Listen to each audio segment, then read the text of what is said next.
They said I ruined my life by marrying a nobody, a man they wouldn't even look in the eye. Years later, they stood in a boardroom, desperate, cornered, and begging for access to the empire we built together. And me, I didn't raise my voice. I just smiled and voted no. This isn't just a story about revenge. It's a story about building quietly, loving fiercely, and rising without becoming them. The linen napkin lay limp beside the trash bin, its embroidered edge curling slightly like it had been plucked from something sacred and left to wilt. Elena recognized it instantly. Her name? Elena was stitched in pale blue thread, a delicate cursive once sewn by her grandmother as part of a bridal trousseau that was never fully gifted. The placement of the napkin wasn't random. It never was with her mother. Every passive gesture Celia Hartley made carried the weight of intention. Brunch at the Hillside Country Club was a family tradition, or more accurately, a tradition for those who conformed. Elena hadn't been on the guest list. She was merely informed at the last minute. She arrived on time wearing a simple beige dress and low heels. Nothing too loud, nothing too apologetic. But she could already tell by the way heads turned and then politely turned away she didn't belong here anymore. Malik, her husband of 5 years, walked 2 steps behind her, always quiet in spaces that weren't built for him. He noticed the napkin too, but said nothing, just placed a gentle hand on the small of her back, guiding her away from the garbage can and toward their car, parked farthest from the entrance. Back in the car, neither spoke for several minutes. The air conditioner hummed. The smell of citrus from the car freshener seemed louder than words. Eventually, Malik glanced her way.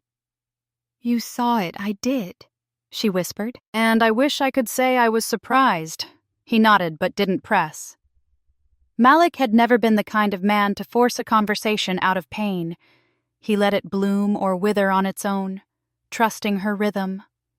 That was one of the reasons she married him, not because he fought to be understood, but because he gave her the space to be. But her parents never saw that. They never saw Malik at all. To them, he had been a janitor. That was the first and final label they ever used. It didn't matter that he only wore that uniform once at a charity gala where he filled in for a friend short on staff. Her father had made the assumption within seconds, and her mother had clung to it like gospel. "You married down." Celia had told her that same night. "You married into hardship, into judgment." What does that say about you? What it said, Elena thought, staring out the car window as the suburbs blurred past, was that she had chosen love over illusion. But back then she hadn't always been so certain. When Elena first met Malik in college, he was magnetic, not in the flashy way, but in the quiet way that draws your gaze without demanding it. He was studying business, working nights and tutoring on weekends. They shared a chemistry course and later a balcony after a party where neither of them knew anyone. She fell for him almost instantly, but when he asked her out, she hesitated. She still remembered her mother's voice from high school, the way Celia pursed her lips when Elena had mentioned wanting to go to prom with Aaron Duvall, her black lab partner. "You're not ready for that kind of trouble, sweetie," her mother had whispered. That kind of trouble. So Elena had said no. Not to Aaron then, and not once, but twice to Malik, even as her heart clenched from the effort. She wasn't proud of it. She buried herself in dating boys who looked like they belonged in her parents' photo albums. They had shiny internships, perfect haircuts, but none of them made her laugh like Malik had with just a raised eyebrow and a single sentence. It took her 3 years, one meaningless engagement and a health scare to finally reach out to him again. And he came back. Just like that. No lecture, no cold shoulder. No cold. He simply asked, "Are you ready to stop running?" She had cried then, not out of shame, but out of relief. They built a life together, bought a craftsman-style home just outside of Atlanta. Started small, invested wisely, worked like hell. Malik never complained when she worked late nights on grant proposals. He just brought her tea and left the lights on, but her family never saw any of it. At their wedding, no one from the Hartley side attended. Not a call, not a text, not even a fabricated excuse. They said they were traveling, but she knew they didn't want to be photographed beside a man they thought didn't belong in their orbit. So when Celia had dropped that napkin at brunch, folded neatly but placed deliberately beside the trash, it wasn't just a metaphor. It was a message. You are still disposable. You are still the disappointment. Elena looked over at Malik as he pulled into their driveway, his hands loose on the steering wheel, eyes focused straight ahead. She knew he saw it too. Not just the napkin, but the years that had led to it, the empty chairs at their wedding, the forced smiles at family reunions. The way her father never said Malik's name. "I'm sorry," she said, even though she didn't have to. For what, he replied already, unbuckling his seatbelt. "For making you go today, forever making you think you had to prove anything." He smiled softly, leaned over and kissed her temple. "You didn't make me prove anything, Lena. You gave me something no one else ever did. You saw me, even when you weren't ready. Eventually you saw me." She let his words settle like warm honey. The shame, the napkin, the brunch, it all faded. What remained was the truth between them. A truth that had once been delayed but never denied, and that she knew was the difference between the life she'd left and the one she'd chosen. The house smelled of lavender and lemon wood polish, a scent Elena had carefully curated over the years, soothing, intentional hers. As she stepped through the front door, the silence felt like an embrace. There was no judgment in the walls of this home. No backhanded compliments or strained smiles.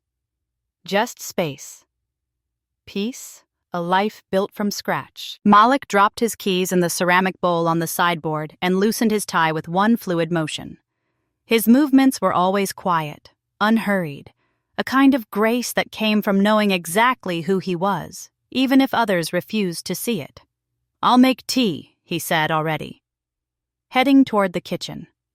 Elena nodded and drifted into the living room. She sat on the edge of the couch and placed her phone down beside a coaster that read, "Love grows best in little houses." It had been a housewarming gift from a woman at their church. At the time, Elena had laughed. The words felt cliché, but now they felt like scripture. She opened her laptop, the glow from the screen washing across her face like moonlight.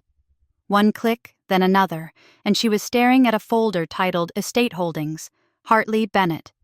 She'd created it the night Malik made her co-owner of everything. The janitorial company, not a side hustle, not a job, but a multi-state corporation with contracts in hospitals, government buildings, universities. Over 80 employees now. He started it in his 20s with a mop, a borrowed van, and a spreadsheet. No bank would touch.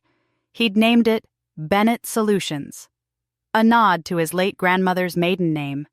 They'd never told anyone that he was the CEO. When her parents made their assumptions, Elena and Malik had shared a look and let them believe it.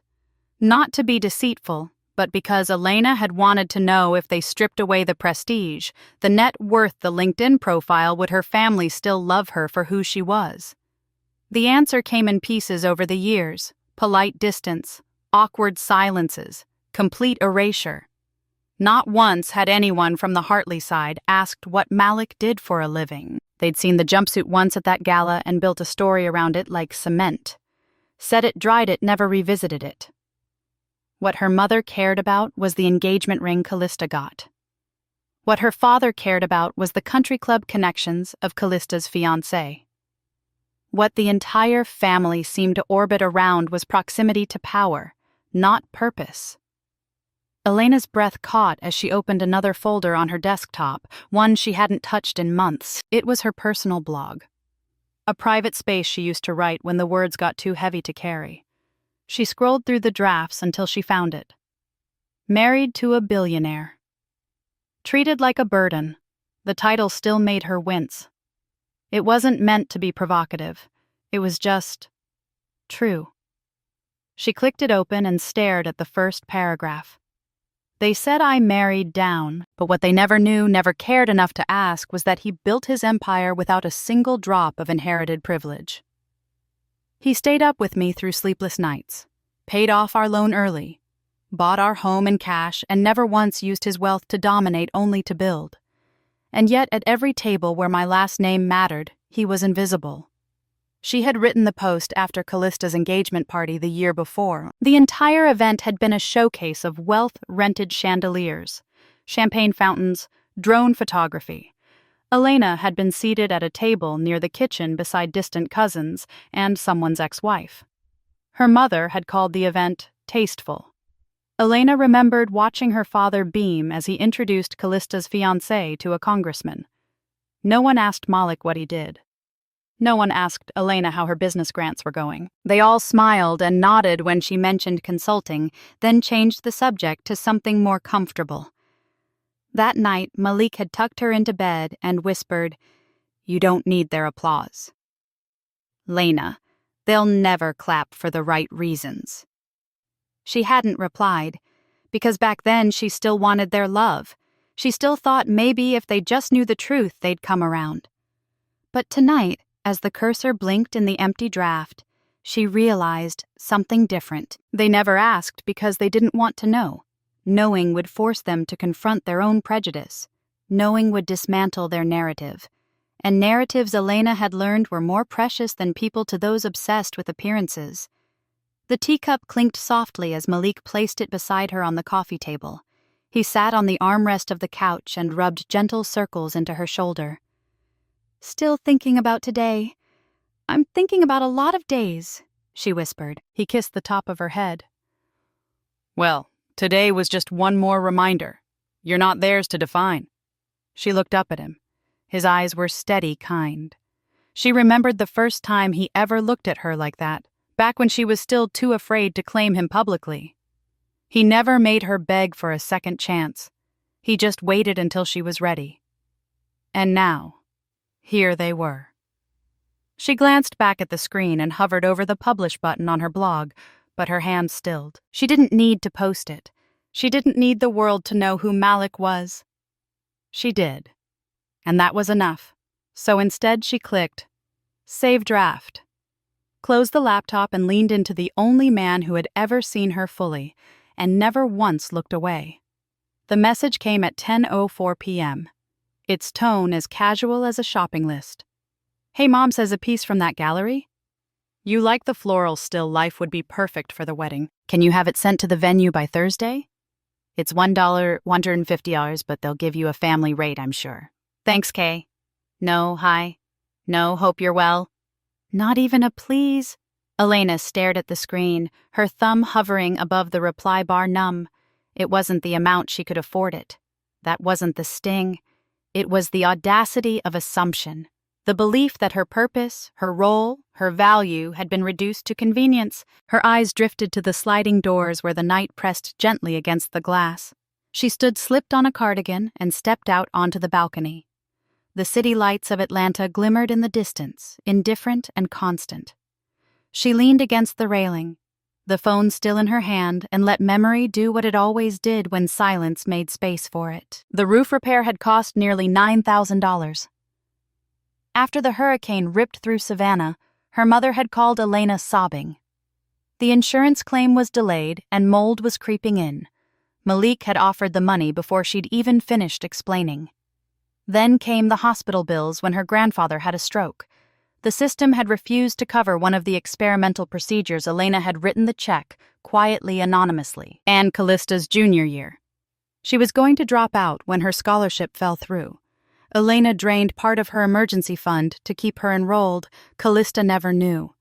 Their parents took credit for pulling a few strings. Not once had anyone said thank you. And it wasn't that Elena wanted parades or plaques. She didn't need praise, but she wanted something. A moment of acknowledgement. A word, a glance. Some evidence that she mattered beyond her utility. Instead, here she stood, a glorified patron of their curated life, useful but unseen. The balcony door slid open behind her with a faint click. Malik stepped out. His presence, calm as always. In his hands, 2 mugs of chamomile tea. He didn't speak. He didn't ask. He never did. He simply offered her one. then leaned beside her on the railing. They stood in silence, the kind that spoke more than words. Eventually, she said, "She wants me to send a painting." His brow arched slightly, but he didn't respond. "For her wedding. From that gallery near Midtown. Over $1,000. Another pause. Then softly, he said, "And what do you want to send?" Elena sipped the tea, letting the warmth fill the hollowness. Not that. The next morning, she logged into the administrative portal for the Delphine Gallery Collective, an arts partnership she'd co-funded through her consulting firm. It was one of the top sponsors for Callista's engagement gala. 3 clicks later, she pulled the gallery's name from the event. There would be no press release, no confrontation, just a quiet redirection of power. That afternoon, she received the first email from the PR manager of Callista's wedding. It was filled with concern, confusion, and subtle reprimands masked as questions. By evening, whispers had reached the local arts community. Blogs speculated, Twitter buzzed. One particularly scathing post read, "Callista's wedding. Just lost. The one thing that gave it taste." Elena didn't comment. Didn't explain. She just folded the email into a folder named Proof of Worth and moved on. That night, as she folded laundry beside Malik on the living room couch, her phone buzzed again. This time, it was a number she didn't recognize. No name attached. She hesitated, then opened the message. "Elena, it's Anna. I hope this is still your number. I heard what happened with the gallery. I just wanted you to know. I'm proud of you. Not everyone in this family is blind. Please don't think we all are." Elena sat still, the fabric of a towel loose in her lap. Aunt Anna, Celia's estranged younger sister. She hadn't seen her in nearly a decade, ever since the falling out over a family property dispute, or so everyone said. But now, here she was quietly offering the only affirmation that had come from someone bearing her own blood.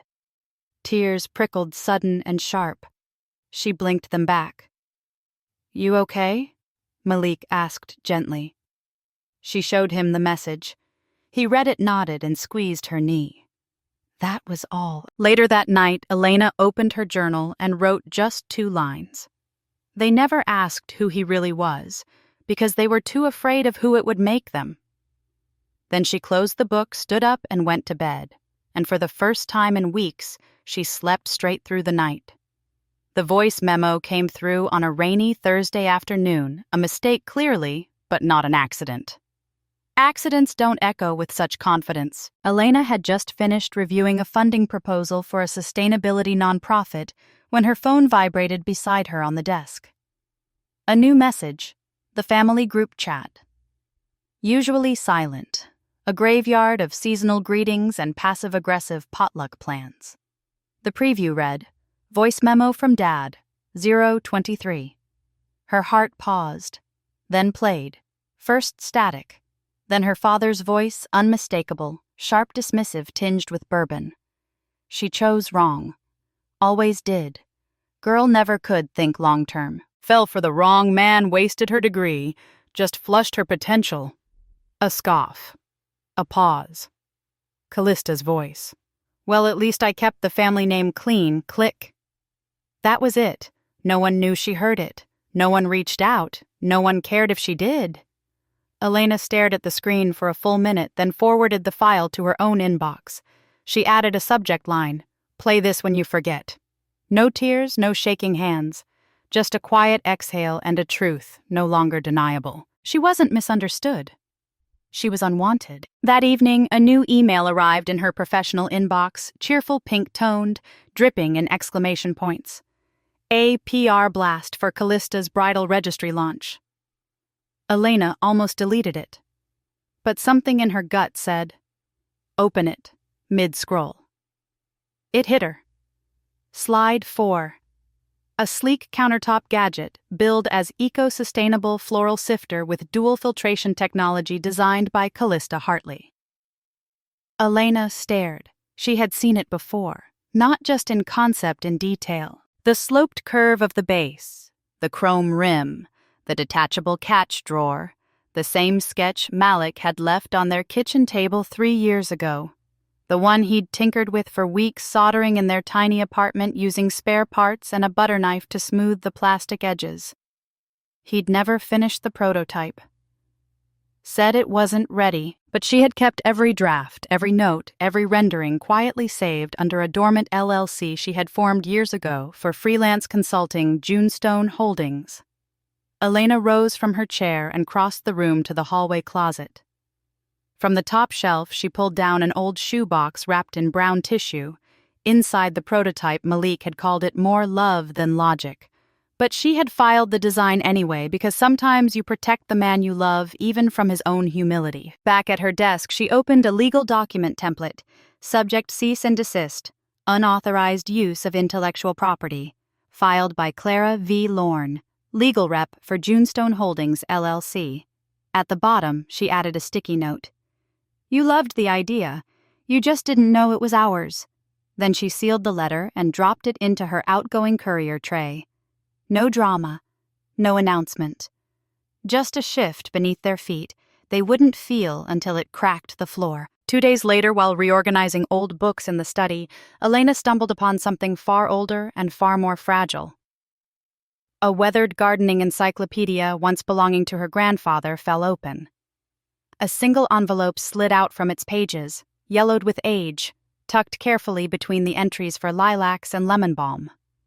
Her name wasn't on it, but her mother's was Celia, scrawled in delicate cursive. Elena hesitated, heart pounding in her throat before slipping the letter from the envelope. My dearest C, I still remember that day beneath the fig trees. You wore blue.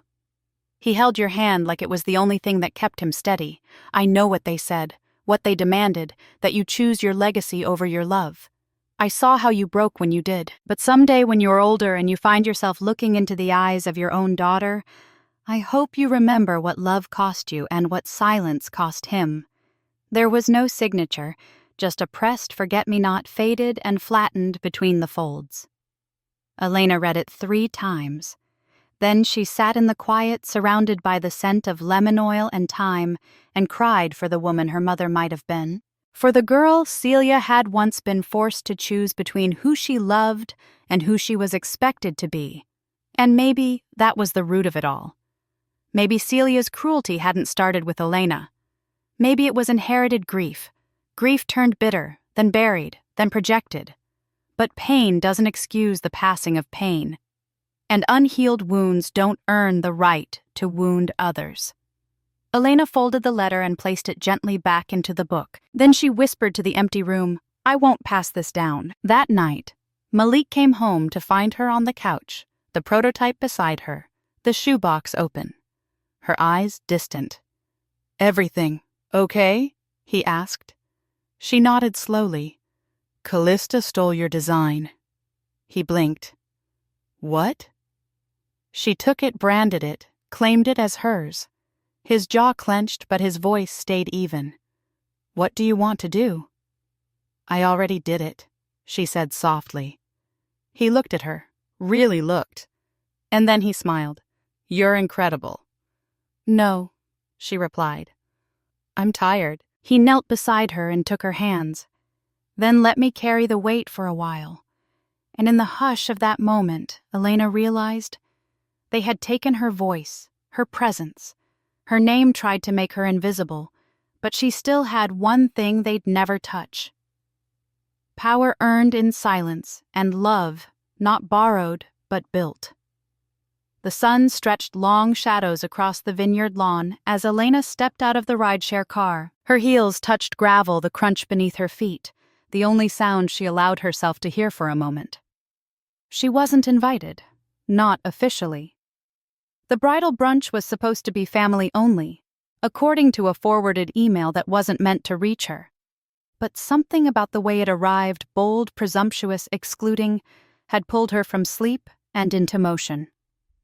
Now here she was, wrapped in a cream blazer, and the clarity of someone who no longer needed permission. The event spilled across white tents and manicured terraces, the kind of staged elegance that looked expensive and empty.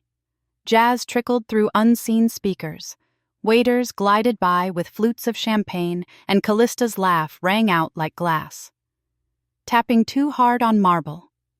Elena walked slowly down the stone path, feeling eyes start to turn murmurs beginning behind manicured hands. She reached the edge of the tent just as Callista stood mid-toast, one hand raised, the other curled around a crystal glass.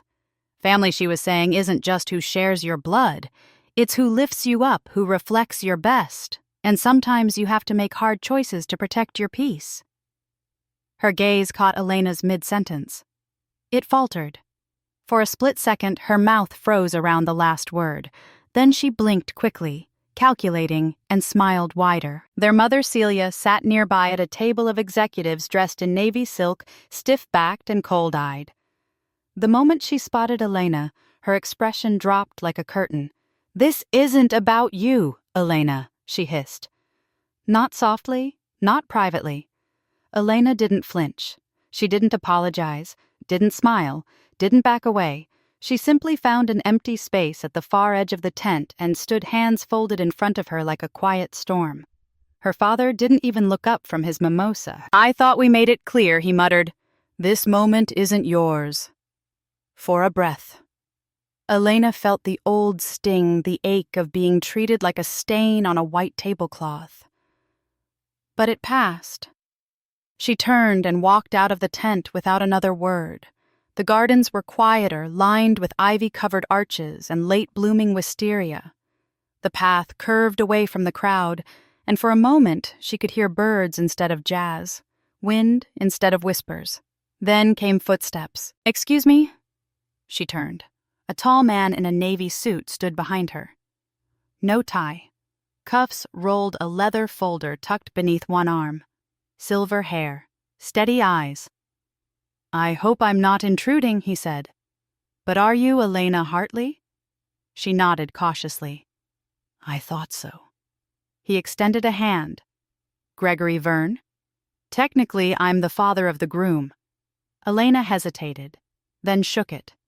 "Did Callista send you to escort me out?" He chuckled. "God, no. They don't even know I'm out here, which is probably for the best." She raised a brow. "I've wanted to meet you for some time," Gregory continued.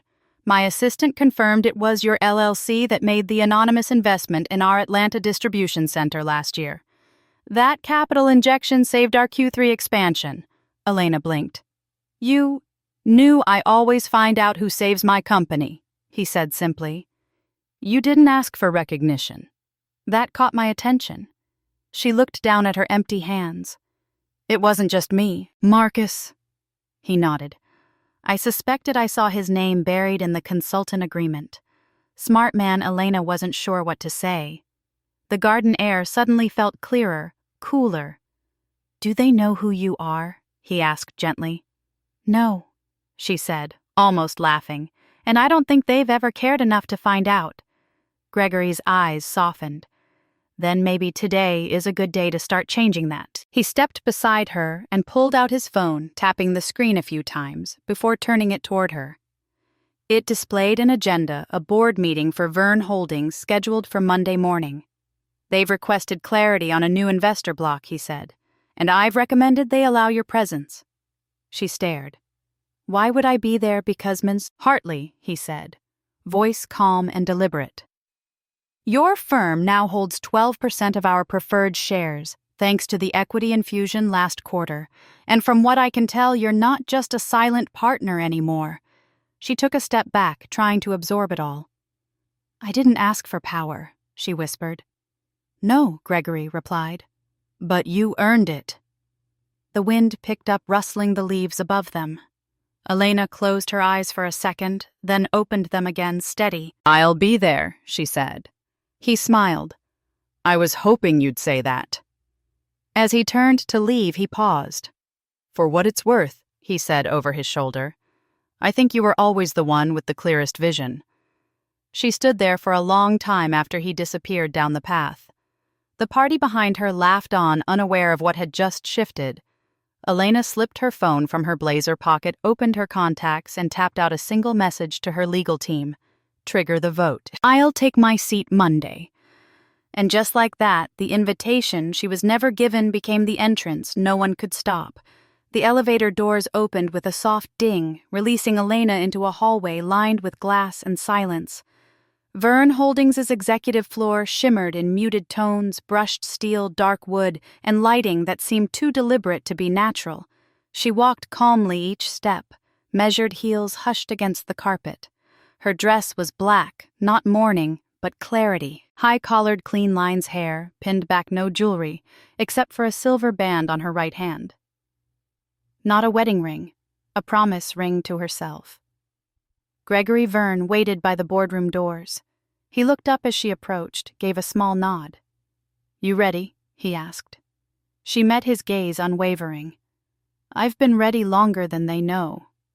Inside the table gleamed beneath the overhead lights, long-polished, expensive. Every seat was filled. Lawyers, shareholders, silent assistants with tablets and eyes like scanners. At the head of the table sat Sterling Dallard, Callista's fiancé, polished in a way that didn't reach the eyes. Beside him, Callista, flawless, rigid, her expression frozen in a version of calm she could barely hold. Elena didn't rush. She walked the length of the room and took her seat beside Gregory, placing a slim black folder on the table with gentle precision. The murmurs died. Gregory rose first. "Before we begin," he said, voice firm but neutral, "I'd like to formally introduce today's voting co-chair, Ms. Elena Hartley." The oxygen left the room. Callista blinked. Once, twice. What she said, voice thin. Sterling's brows furrowed. "I don't understand. She's not even—" Callista tried to recover. "She's not part of this family's business. She's not a stakeholder." Gregory's voice was quiet, but cut like a scalpel. "On the contrary, Ms. Hartley through Junestone Holdings currently owns 12% of our preferred voting shares." "That's absurd." Callista shot up from her seat. "You're lying." Elena remained seated, folding her hands calmly over the folder. Gregory gestured toward her. "Ms. Hartley." Elena opened the folder, pulled out a single sheet and slid it forward. "Clause 12B, she said softly. "Page 4. Signature dated 3 years ago. Filed under the Hartley Foundation, reactivated last quarter." Her voice didn't rise. It didn't need to. Her father, seated at the far end of the table, paled. His hands clenched together on the polished wood. "Elena," he said low, almost pleading. "You wouldn't do this?" She looked at him, not cruelly, not triumphantly, just with distance, the kind that builds brick by brick over years of erasure. "I already did." The words floated like a feather dropped from a height, weightless but impossible to ignore. Sterling turned to Gregory, flustered. It means, Gregory said, without Ms. Hartley's vote, your proposed equity share through the Dallard-Winthrop merger is null. The silence cracked. Callista's voice shot through it. "You are so bitter," she spat. "You couldn't stand that. I finally got something you didn't. This isn't about fairness. It's jealousy." Elena turned to her fully now. Her gaze didn't waver. "Jealous. You've always hated me," Callista hissed. "You just hide it behind your quiet. But it's the same. You never had the life, the ring, the stage. That's why you're here." "No," Elena said, her voice low, but certain. "I'm here because you never saw me." "Not really." Callista flinched. "I watched you take everything I gave and act like it came from nowhere. I've sat at your weddings, your galas, your spotlight days, and smiled through being erased. But this was mine to protect. You think you're the victim?" Elena didn't flinch. "No, I think you never once asked why I stopped trying. But I'll tell you, Callista." She leaned forward slightly. "It wasn't because you didn't want me around. It was because you never needed me. Not really. You never looked at me as a sister, just an option, a resource, a placeholder." She let the words breathe. "I've seen enough." Callista looked like she might scream. her fists clenched around her clutch fingernails, cracking her nail polish. "You ruined everything." Elena stood slowly. "No," she said. "You did that when you decided I didn't matter." Gregory turned to the boardroom. "The motion stands," he announced. "With the co-chair's vote, the engagement clause is revoked. The proposal is dead." There was no gavel, but the finality hung heavy in the air. The press, who had waited outside the glass walls, surged forward as the doors opened. Cameras flashed. Shouts flew. "Ms. Hartley, did you expect this outcome?" "Elena, what message are you sending today?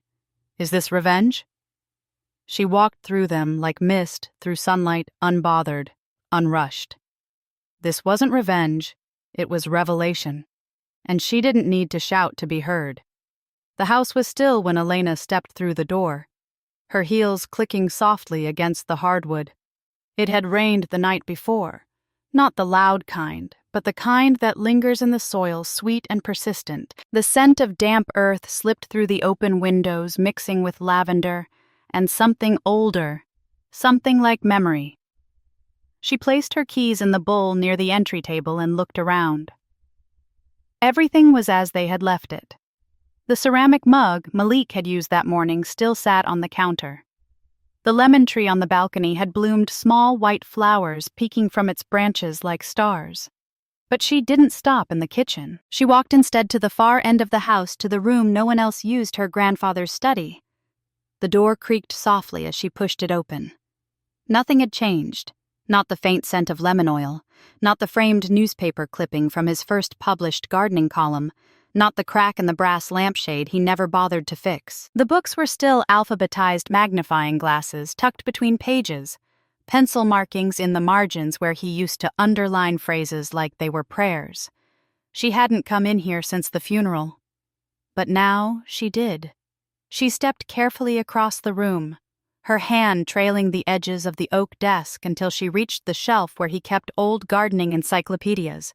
Her fingers found the third volume, the one he used the most. Inside, tucked between two yellowed pages, was the photo she remembered from childhood. Her at maybe 6 or 7, sitting cross-legged on the greenhouse floor, cheeks smudged with dirt. Her grandfather knelt beside her, one hand holding a tiny watering can, the other resting gently on her shoulder. Pressed behind the photo was a single dried lilac bloom, delicate, slightly crumbling at the edges, and beneath it a note card in his neat, blocky handwriting. "Even if they never see you. I always did." Elena didn't cry at first. She sat in the quiet room and just held the photo, letting its truth settle into her bones, letting it speak to the part of her that had been scraped raw by silence and side eyes, by whispered comments and empty invitations. She hadn't been seen. Not really by her parents, by her sister, by the world they built around Image. But here in the middle of soil and lilacs and handwritten ink, she had been known. The tears came then, not hot or angry, but soft, grateful. She wiped her cheeks, kissed the corner of the photo, and stood. There was something she needed to do. The gallery was small, modest, tucked between a used bookstore and a vinyl record shop on a quiet street in Atlanta's Arts District. Elena had bought the space 3 years ago, never told her family about it. It wasn't part of the narrative they liked. It was hers. She hadn't hosted a show since last fall, but today wasn't about a launch or a crowd. She brought only one frame. She hung the photo of her and her grandfather on the center wall across from the front window. Beneath it, she mounted a small brass plate, the kind Callista once scoffed at when they walked past a museum together. "You hang stuff like that, and people think you're running a thrift store," Callista had laughed. But Elena smiled now as she pressed the plate into place. It read, "Legacy is earned, not given." She stepped back, studying the frame, not as an artist or a businesswoman, but as a granddaughter. As a girl who had grown into a woman no one expected, a woman who had quietly dismantled the house of mirrors she was born into and built something solid in its place. The gallery door creaked open behind her.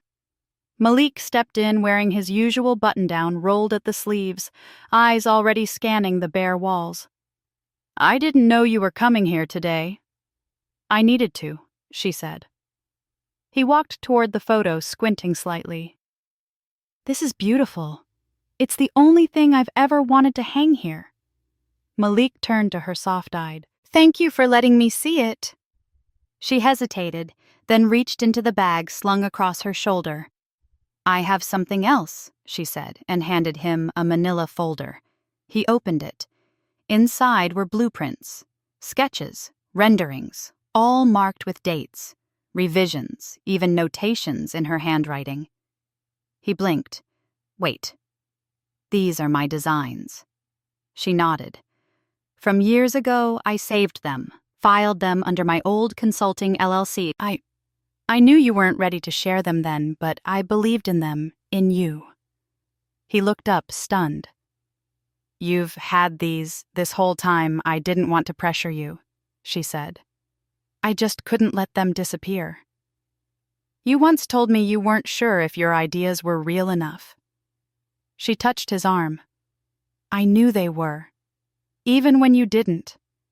He was quiet for a long time, staring down at the pages, his fingers trailing the edges. Finally, he folded the folder closed, pressed a kiss to her forehead, and whispered, Thank you for seeing me before the world did. She smiled. You did the same for me. They stood together in the quiet gallery, the photo watching over them, the girl with the dirt-smeared cheeks, the grandfather who never looked away. And for the first time in her life, Elena didn't need recognition, applause, or a name in a program. She had a wall, she had a frame, and above all, she had roots. The gallery was quiet, except for the soft tapping of printer keys and the hum of the old HVAC system in the ceiling. Sunlight streamed in from the tall window, casting golden angles across the hardwood floors, bouncing off brushed metal frames. Ariana, the summer intern, stood near the back wall, flipping through a stack of freshly printed flyers. She was young, maybe 20, all bold eyeliner and cautious ambition, the kind that still believed the world was winnable if you just tried hard enough. She hesitated, holding a flyer in one hand, then turned toward Elena. Miss Hartley, she asked. Her voice was shy but curious. Elena looked up from her laptop, smiling warmly. Yes. Ariana bit her lip. Can I ask you something personal? Elena closed the laptop and nodded. Of course. The girl looked down for a second, then back up. How did you survive all that? Elena tilted her head slightly. All the things people said. And did. The way they treated you. I read about what happened, the wedding fallout, the company vote. Everyone talks about it like some power play. But that's not what I see when I'm here. It's quieter than that. Stronger. There was a long silence. Elena folded her hands in her lap. I stopped asking why they didn't love me, she said softly. And I started loving myself. Ariana's eyes glistened. She didn't reply. Just nodded. Then turned back to her flyers with a little more steadiness in her step. That evening, Elena brewed chamomile tea in the kitchen, while Malik adjusted the needle on the old record player they'd found at a vintage market years ago. Jazz filled the room. Coltrane, warm and winding like conversation between souls who didn't need to explain anything. They sat on the couch together barefoot, her legs curled under his mugs in hand. No headlines. No tension. Just music. Just tea. Just them. I saw the new piece on the wall today, Malik said, sipping slowly. She belonged there, Elena replied. They didn't need to say who they both knew. For a while, neither of them spoke. The quiet wasn't awkward, it was earned. Shared. Elena leaned her head against his shoulder. Do you ever wonder what would have happened if we'd fought louder? He shook his head. We didn't need to shout. They weren't listening anyway. She smiled. I think the silence scared them more. The gallery closed just before sunset. Elena stayed late, letting Ariana head out early. She walked the perimeter, slowly turning off lights, checking locks, letting the silence stretch a little longer than necessary. The way one lingers in a place they've built with both hands and healed in with both heart and time. At the front, she paused by the door. The brass plate, mounted just beneath the gallery's name, caught the fading sun. She ran her fingers over the engraving. What you build in truth lasts longer than what they fake in pride. That had been her grandfather's phrase, once scribbled in the margins of an old notebook. She found it again after he passed, and it never left her. Truth lasts. Pride performs. Her family had chosen the latter. Stage lights, glitter, half-true versions of everything. But she had chosen differently. She'd chosen Marcus. She'd chosen stillness. She'd chosen work that didn't need applause. She'd chosen a life that asked nothing more than authenticity from her and gave everything in return. And she had won. Not because she ruined their plans. Not because she made headlines. Not because she held power over them in the end. But because she didn't become them. That was the true triumph. Not revenge. Integrity. She locked the front door with a firm click. The city outside buzzed in the distance, but this little corner of it, this piece she claimed, remained untouched by the noise. As she stepped onto the sidewalk, the last rays of daylight brushed her shoulders, turning her silhouette into something golden. She didn't look back. She didn't need to. The life she had wanted, the love, the work, the quiet power wasn't waiting behind her anymore. It was hers now, and it was enough.